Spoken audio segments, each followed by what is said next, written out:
6 months from now, you'll either be the same person living the same patterns, or you'll be someone you barely recognize in the best way possible.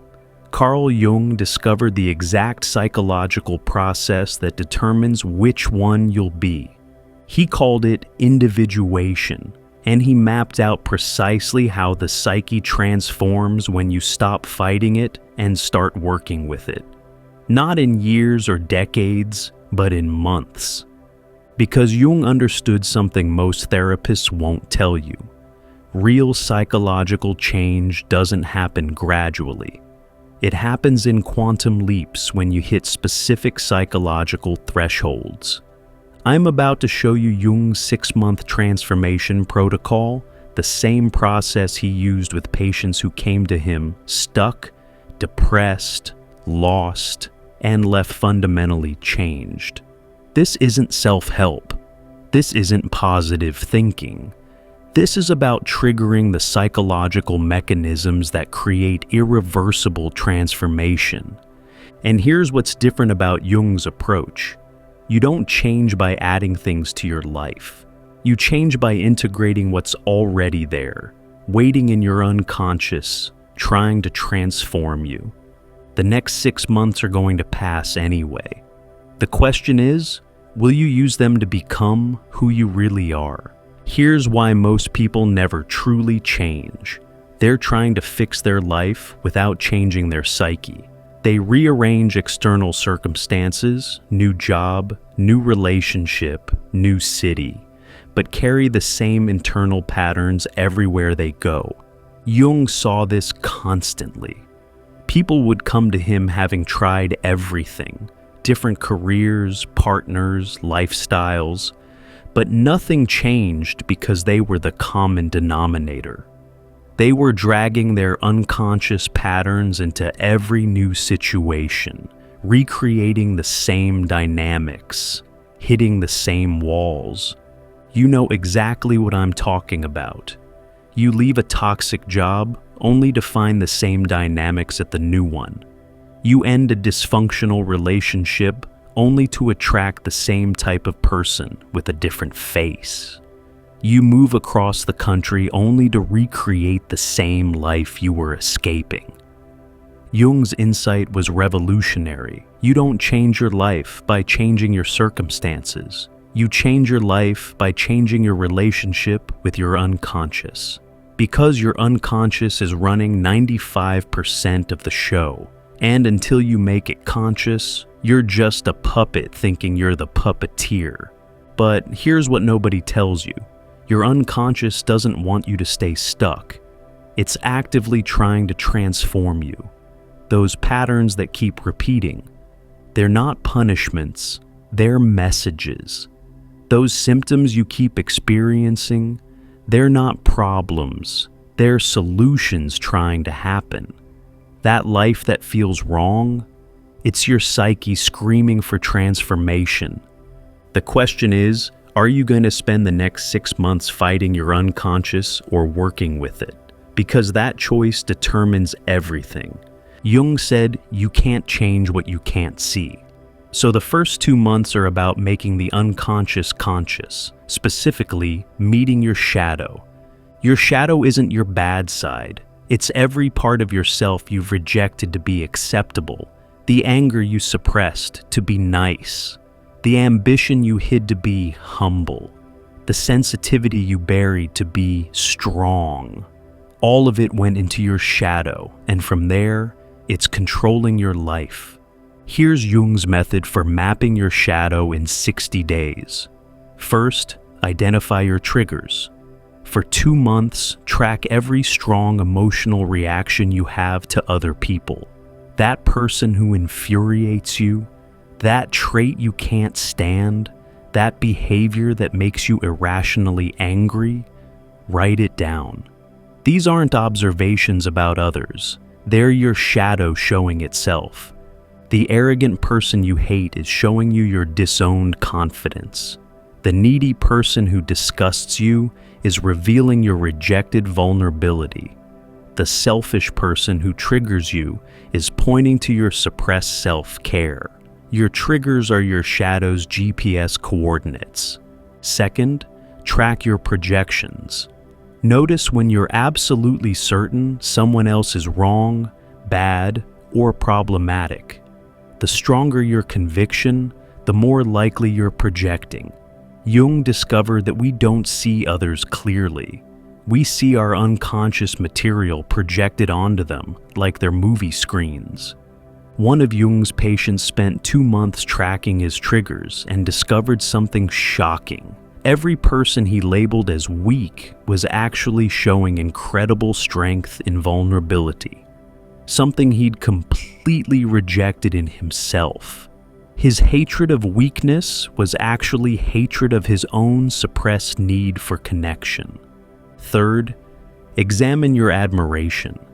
Your shadow isn't just negative traits, it's also positive qualities you've disowned.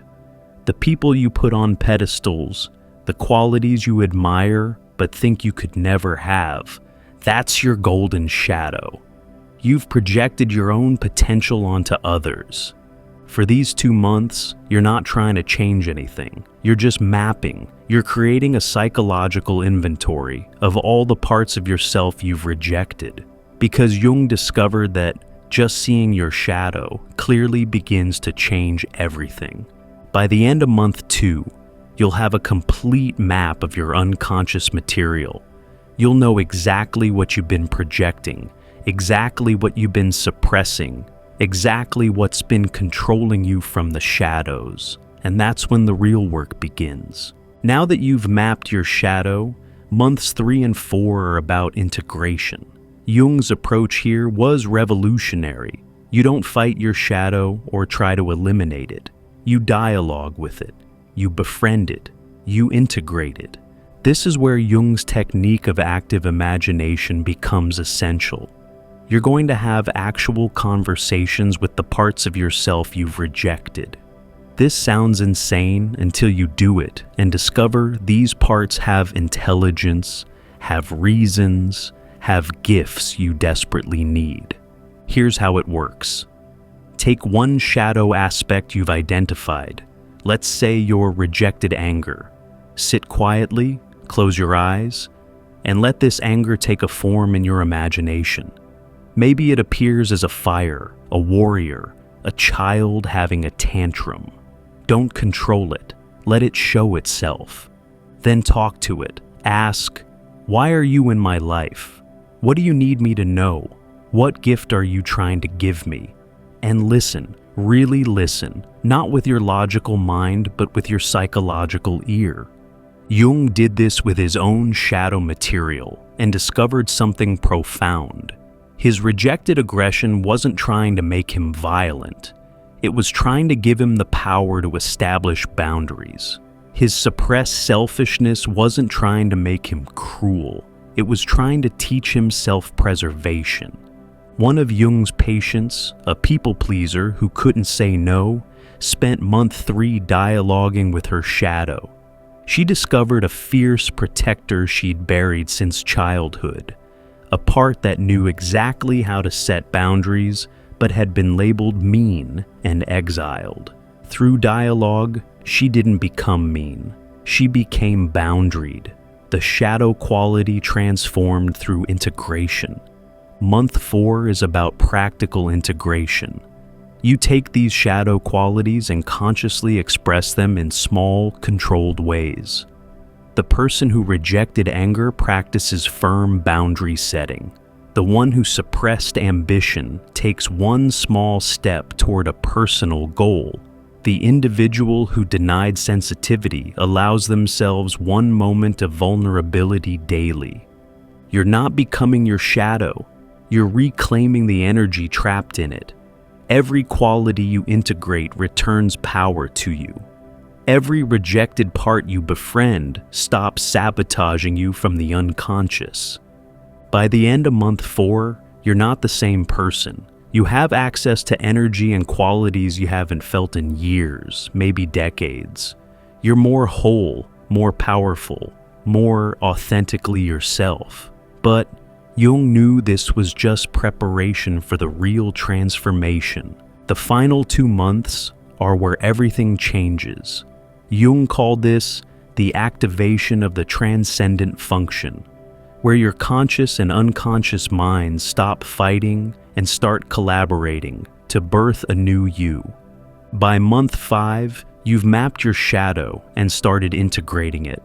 Now, something remarkable happens. The tension between who you've been and who you're becoming reaches a critical point. Your old identity can't hold all this new material. Your ego structure starts to crack. This is terrifying and exactly what needs to happen. Jung called it the death of the ego. Not literal death, but the death of your false self, so your true self can emerge. Month 5 is about holding this tension without trying to resolve it. You're simultaneously the person you've always been and the person you're becoming. You hold both without choosing. This creates unbearable psychological pressure, like being pregnant with yourself. Jung discovered that when you maintain this tension consciously, without escaping into old patterns or forcing premature resolution, your psyche does something miraculous. It creates a third option. A new identity that includes everything you've been, but transcends it. Here's what this looks like practically. You'll face situations where your old self would react one way, and your emerging self wants to react differently. Don't choose. Hold both responses. Feel the old pattern and the new possibility simultaneously.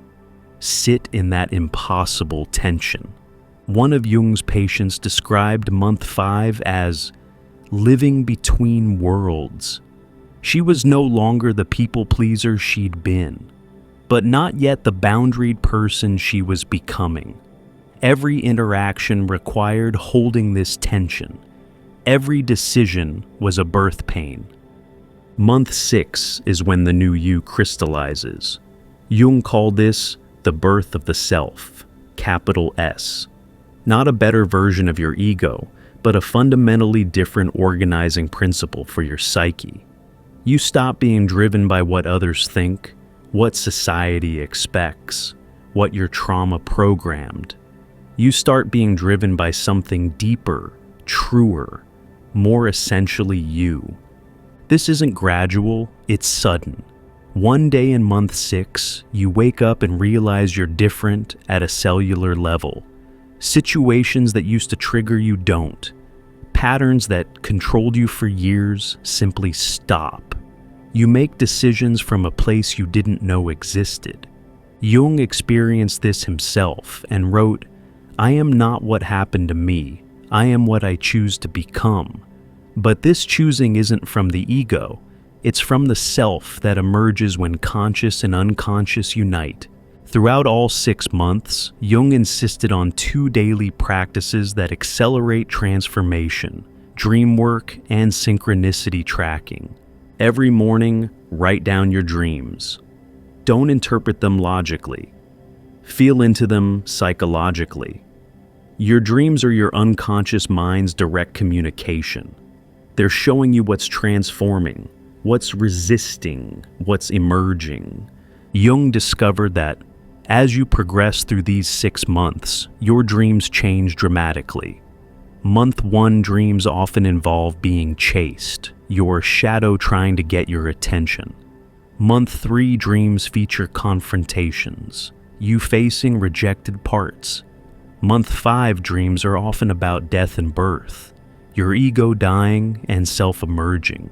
Month 6, dreams frequently involve arriving somewhere new, your psyche confirming transformation. But here's what's crucial. Don't just record dreams, dialogue with them. Ask dream figures what they represent. Re-enter dreams in active imagination and change outcomes. Your dreams aren't just messages. They're interactive transformation tools. Alongside dreams, track synchronicities, meaningful coincidences that seem impossibly relevant. As you transform, synchronicities increase dramatically. The book that falls off the shelf with exactly the message you need. the person who appears with the answer to your question, the opportunity that emerges just as you're ready for it. Jung believed synchronicities weren't coincidences, but evidence of the collective unconscious responding to your individual transformation. As you change internally, external reality reorganizes to match your new frequency. One patient documented synchronicities throughout his 6 months and noticed something astounding. Month 1, maybe one synchronicity weekly. Month 6, multiple daily. His transformation was literally changing how reality responded to him. Keep a synchronicity journal, not to prove anything, but to stay aware that your transformation isn't just internal. You're not changing in isolation. You're changing in relationship with everything. These aren't superstitious practices. They're psychological technologies for maintaining conscious contact with your unconscious throughout transformation. They keep you aligned with the deeper process, especially when your ego wants to abort mission. Jung discovered something that should both terrify and exhilarate you. Around month 4, transformation becomes irreversible.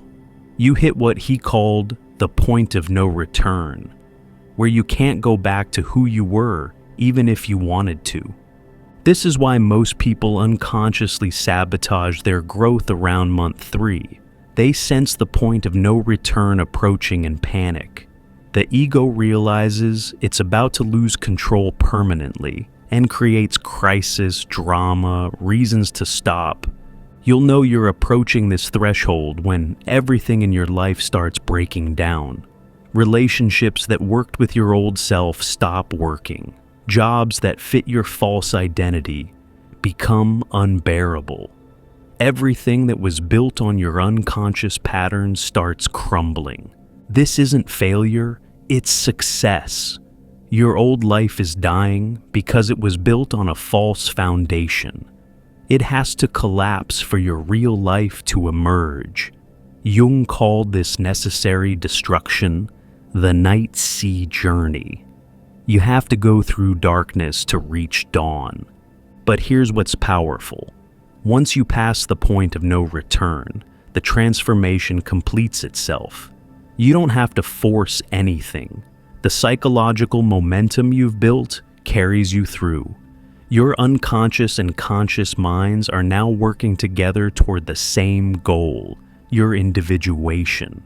Jung watched hundreds of patients hit this point. Some turned back, choosing familiar suffering over unknown transformation. But those who continued, they emerged as fundamentally different people. Not improved versions of themselves, new selves entirely. One woman described crossing the point of no return. I woke up one day and couldn't remember how to be who I used to be. It was like trying to fit into clothes from childhood. Not only did they not fit, I couldn't understand why I ever wore them. This is the gift and curse of real transformation. You don't get to keep your old life and add improvement. You have to let your old self die completely for your new self to be born.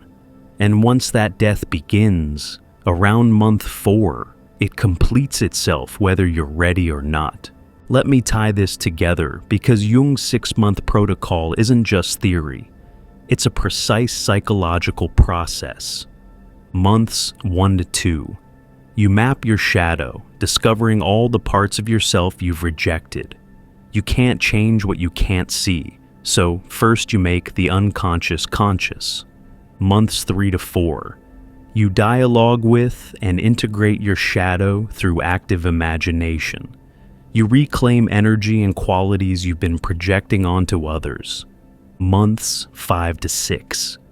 The transcendent function activates. Your old identity dies and your true self is born. You become who you actually are, not who you've been programmed to be. Throughout, you track dreams and synchronicities, maintaining conscious contact with your unconscious. You stay connected to the deeper process even when your ego resists. This isn't about becoming a better version of yourself. It's about becoming yourself for the first time. Jung discovered that most people live their entire lives without ever meeting who they really are. They die having lived someone else's life, someone else's values, someone else's dreams. But in 6 months, if you follow this process, if you don't turn back at the point of no return, you can reverse decades of false living. You can integrate your shadow, activate yourself, and start living from your true center. Here's what you need to decide right now. Are you willing to let who you've been die so who you're meant to be can live? Because that's what the next 6 months offer. Not improvement, but transformation. Not better circumstances, but a different you, experiencing circumstances differently. Not a new life, but a real life, maybe for the first time. Jung proved this transformation is possible for anyone willing to do the psychological work. Not the surface work of habits and goals, but the deep work of shadow integration and individuation. Not the ego work of becoming successful, but the soul work of becoming yourself. The next 6 months are going to pass whether you transform or not. You'll either be sitting here 6 months from now with the same patterns, same problems, same sense that you're living the wrong life, or you'll be someone you can barely remember not being, someone who's integrated their shadow, found their self, and started living from their true center. The process I've outlined isn't easy. Mapping your shadow is uncomfortable.